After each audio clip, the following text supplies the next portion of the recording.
Ready to unlock the power of Google Veo 3?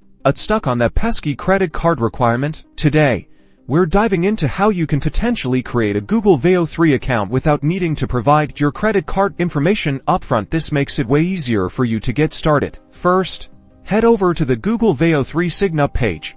Just Google Veo 3 and click on the official link. Look for a try for free or start free trial button. Click it. This is your gateway. Carefully read the fine print. Some promotional periods may offer a limited trial without needing credit card details. If you see this, jump on it. You'll likely need a Google account. If you don't have one, create one. Just fill in your name, desired email, and a strong password. After signing up, explore the free features.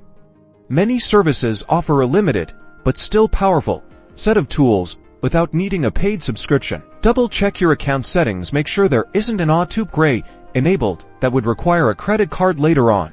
That's it.